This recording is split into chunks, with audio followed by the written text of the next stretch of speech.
حامدا ومصليا اما بعد، کیا اذان کا جواب دینا واجب ہے یا مستحب ہے؟ ایک دن میں نماز کے لیے مسجد جا رہا تھا، راستے میں ایک بزرگ سے ملاقات ہوئی، میں نے ان سے سلام کیا تو انہوں نے جواب نہیں دیا۔ میں نے سوچا کہ یہ بزرگ ہیں، ہو سکتا نہ سن سکے ہوں، تو تھوڑا بلند آواز میں میں نے دوبارہ سلام کیا، پھر بھی انہوں نے جواب نہیں دیا۔ پھر کچھ دیر کے بعد انہوں نے کہا کہ جب اذان ہو رہی ہو تو اس وقت جواب نہیں دینا چاہیے۔ میں نے ان سے پوچھا کہ کیا آپ نے ایسا کہیں پڑھا ہے یا سنا ہے؟ تو کہنے لگے کہ نہیں، میں نے پڑھا ہے۔ میں نے کہا کہ وہ کتاب مجھے بھی ذرا عنایت کیجیے، میں بھی دیکھنا چاہتا ہوں کہاں ایسا لکھا ہوا ہے۔ تو کہنے لگے کتاب میرے پاس نہیں ہے۔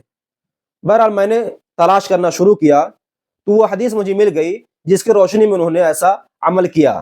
وہ حدیث ہے انما ينطق بالاذان فلا تحركوا السنتكم الا بالدعاء لان من يتحدث لحظه الاذان فان الملائكه تلعنه حتى ينتهي المؤذن، کہ جب اذان ہو رہی ہو تو اس وقت اپنی زبان سے دعا کے علاوہ اور کچھ نہ نکالو، اس لیے کہ اذان کے وقت جو شخص بات کرتا ہے تو فرشتے اس پر لعنت بھیجتے ہیں۔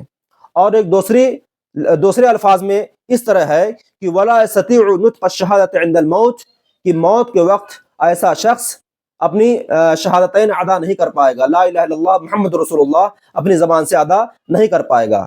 لیکن بھائیو، یہ حدیث موضوع ہے، اور اس کے موضوع ہونے کی پہلی دلیل یہ ہے کہ اس حدیث کی کوئی سند نہیں ہے، جبکہ رسول اللہ صلی اللہ علیہ وسلم سے جتنی بھی حدیثیں مروی ہیں ان کی سب سند ہے، لیکن اس حدیث کی کوئی سند نہیں ہے۔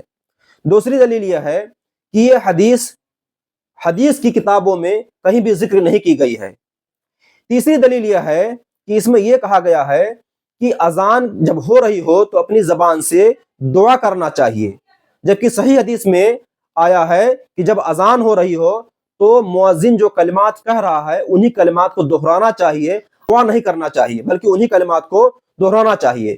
اب آئیے ہم دیکھتے ہیں وہ صحیح حدیث کون سی ہے جس میں رسول اللہ صلی اللہ علیہ وسلم نے انہی کلمات کو دہرانے کا حکم دیا ہے۔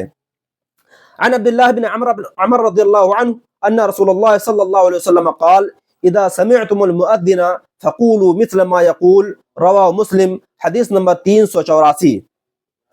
اس حدیث میں جناب محمد رسول اللہ صلی اللہ علیہ وسلم نے اذان کو دہرانے کا حکم دیا ہے، فقولوا، اذان کو دہرانے کا حکم دیا ہے، لیکن یہ حکم استحباب کے لیے ہے، وجوب کے لیے نہیں ہے۔ استحباب کہتے ہیں کہ اگر آپ اس عمل کو کرتے ہیں تو آپ کو ثواب ملے گا، لیکن اگر نہیں کرتے ہیں تو آپ گنہگار نہیں ہوں گے۔ لیکن یہ حکم مستحب کیوں ہے؟ اس کی دلیل یہ ہے، امام مالک رحمہ اللہ نے موطا میں صحیح سند سے ایک اثر نقل کیا ہے۔ حضرت ثعلبہ بن مالک قرظی سے روایت ہے کہ لوگ جمعہ کے دن نماز پڑھا کرتے تھے، یہاں تک کہ سیدنا عمر بن خطاب نکلتے اور ممبر پر بیٹھتے اور اذان دینے والے اذان دیتے تو ثعلبہ کہتے ہیں کہ ہم بیٹھے ہوئے باتیں کیا کرتے۔ تو ثعلبہ کہتے ہیں کہ جب اذان دینے والے اذان دیتے تو ہم بیٹھے ہوئے باتیں کیا کرتے، جب مؤذن چپ ہو جاتے اور سیدنا عمر رضی اللہ تعالی عنہ کھڑے ہو کر خطبہ پڑھتے تو کوئی بات نہ کرتا۔ ابن شہاب نے کہا کہ جب امام خطبہ کے لیے نکلے تو نماز یعنی نفل نمازیں جو پڑھتے ہیں تو نماز بند کر دینا چاہیے، اور جب خطبہ شروع کرے تو بات بند کر دینی چاہیے۔ موطا مالک بروایت یحییٰ کتاب الجمعہ حدیث نمبر 230۔ میرے بھائیوں، اس اثر سے معلوم ہوا کہ اگر اذان کا جواب دینا واجب ہوتا تو لوگ حضرت عمر رضی اللہ تعالیٰ عنہ جیسے جلیل القدر صحابی کے موجودگی میں بات نہ کرتے، اور حضرت عمر رضی اللہ تعالیٰ عنہ ان کے اس عمل پر خاموش نہ رہتے۔ اسی طریقے سے اس کے مستحب ہونے کی دوسری دلیل ہے، حضرت امام مسلم رحمہ اللہ نے حدیث نمبر 382 میں نقل کیا ہے، حضرت انس بن مالک رضی اللہ تعالیٰ عنہ سے روایت ہے، انہوں نے کہا کہ رسول اللہ صلی اللہ علیہ وسلم دشمن پر طلوع فجر کے وقت حملہ کرتے اور اذان کی آواز پر کان لگائے رکھتے، پھر اگر اذان سن لیتے تو رک جاتے ورنہ حملہ کر دیتے۔ ایسا ہوا کہ آپ نے ایک آدمی کو کہتے ہوئے سنا اللہ اکبر اللہ اکبر، تو رسول اللہ صلی اللہ علیہ وسلم نے کہا فطرت اسلام پر ہے۔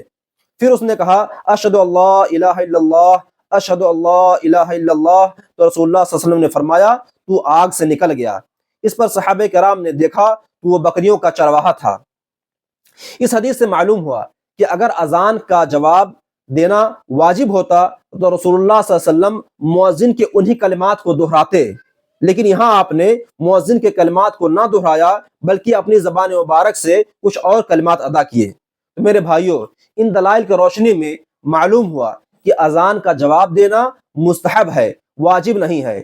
لہٰذا اگر کوئی شخص آپ سے سلام کرتا ہے تو آپ اس کا جواب دے سکتے ہیں، اگر یا آپ ہی سلام کرنا چاہیں آپ سلام کر سکتے ہیں، یا کوئی چھینک رہا ہے مان لیجئے آپ نے اس کے جواب میں یا رحمک اللہ کہہ دیا، یا کوئی چھوٹی موٹی بات آپ نے ضرورت کے تحت کہہ دیا تو اس میں کوئی گناہ نہیں ہے، کوئی حرج نہیں ہے۔